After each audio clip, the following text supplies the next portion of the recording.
Hi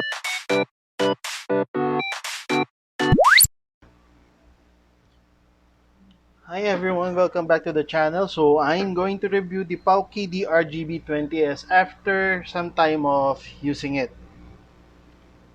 So for me, I have used the PowKiddy RGB20s on and off after the flashing tutorial, but I have never removed the OS card, and then the game card I only remove a couple of times to add and remove games that I don't play, and add some ROM hacks of some certain games that I would love to play through again. The buttons are still so crisp.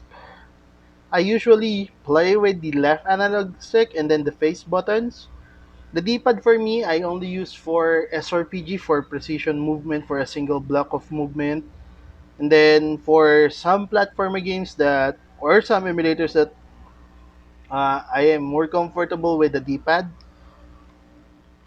The trigger and the bumper buttons, the L1, L2, R1, and R2 buttons work pretty well for me, and it gives my fingers a place to rest while holding the device like this.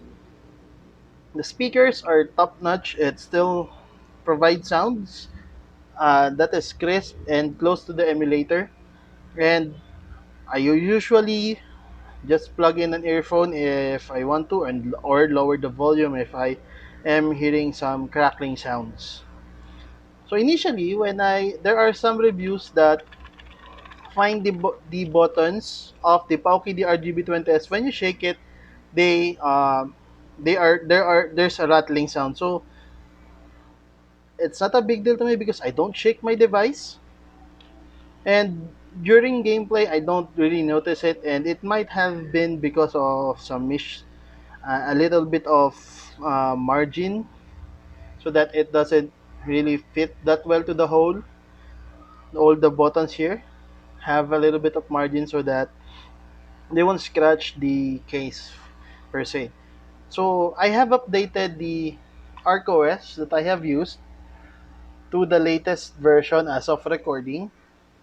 So for me, I had a lot of bad luck when using the USB dongles, Wi-Fi USB dongles that are recommended on for ArcOS or for the device RG351MP.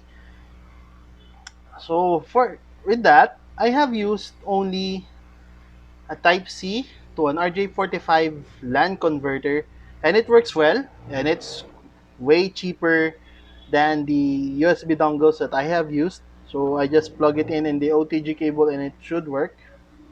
And for traveling, for carrying the device, I use this 2.5 HDD EVA case. It's really cheap. It's only almost $1, or in Philippines, it's only the 50 pesos or 40 pesos kind that I find in the online marketplace, Shopee or Lazada. Also, this bundles are very work fits very well for the PowKiddy RGB20s. So you see, there's a garter here, a garter strap. So I don't put it that way. I usually put it LCD facing it up, so that the analog sticks don't get smushed directly to the case. So there's also a protector here. It fits really well, and I feel it's very secured during my travel. So usually I use the motorcycle so it doesn't get moved that much, but nonetheless I would like it protected. So for the duration that I have used it, I have no complaints about it. I love playing the games that I used to play young when I was young. So it's the February 28, 2023 version of the ArcOS. I usually play for a quick, uh, quick time the Third Strike Street Fighter 3. This is an awesome Evo moment for me. I always watch the Evo moment every time. And then usually, previously I have tried using a screen protector for the device.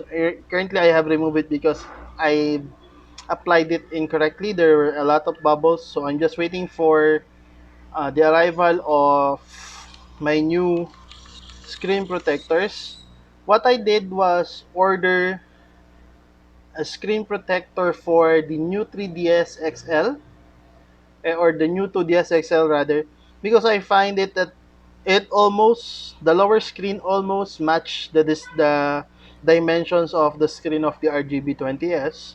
I just need to cut a little bit off to the right side, if I remember correctly, and a little bit on the top, so which won't be a big deal for me if it fits properly. And the package that I bought or contains five pairs rather of 3D screen protector. So I think I'm good with that.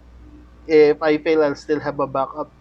But for now, I'm just taking care of the screen, always wiping it with microfiber, everything else. So here, everything plays still fine. I have not faced any malfunction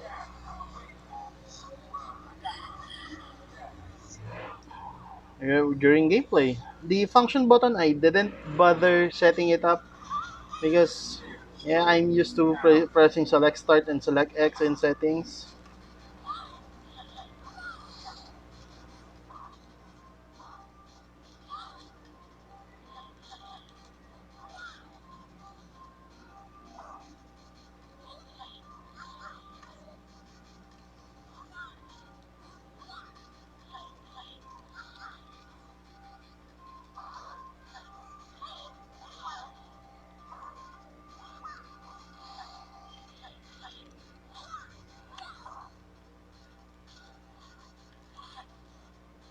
Yeah, for here you see all the buttons still work and it's very great. Well, let's end it. So everything is updated, everything is working fine.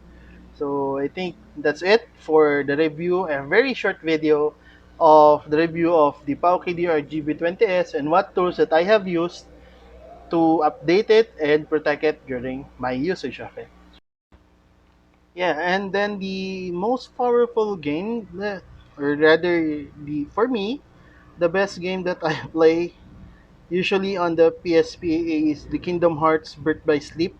This is the final mix version, and it works really well with the PSP emulator included in RetroArch, that is in ArcOS.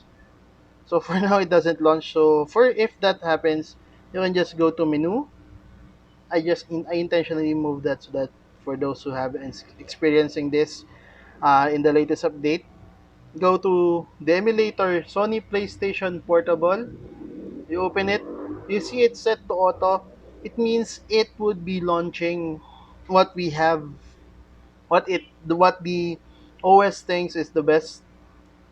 So for now, I am using the RetroEdge core, the RetroEdge emulator, and then the core should be set to auto. This works for the latest update of ArcOS. So just press start. Now I launch Birth by Sleep.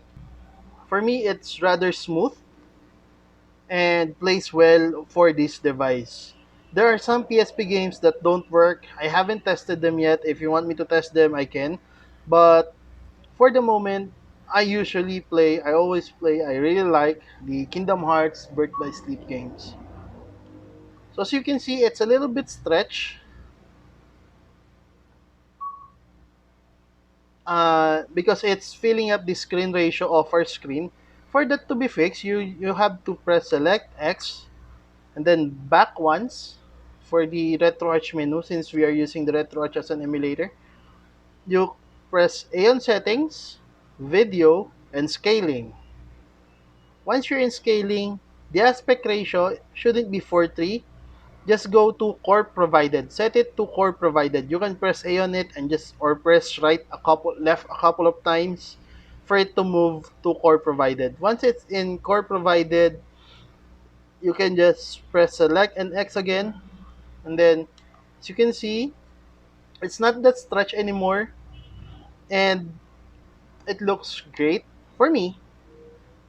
For this little screen, it looks really good. And yeah,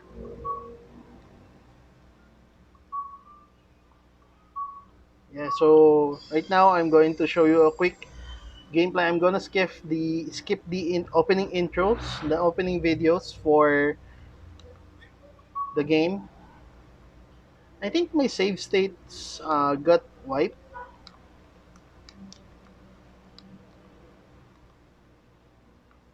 Oh no, yeah. So I still have a save state here.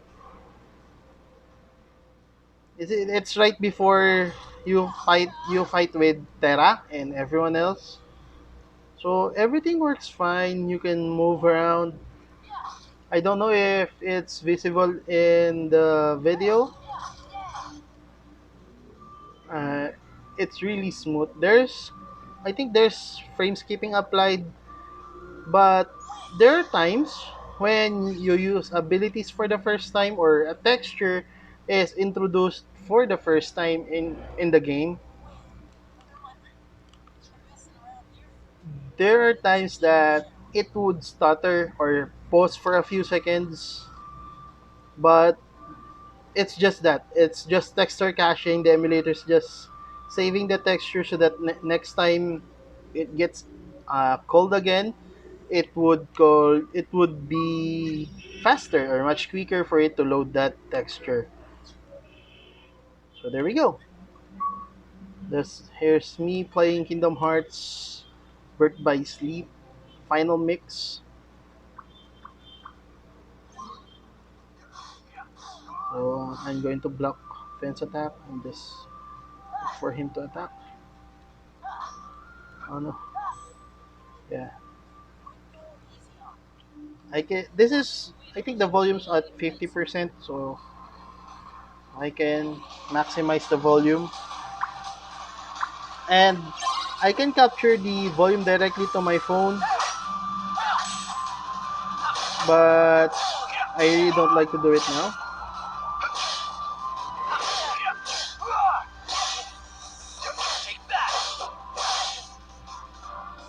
Yeah, there we go.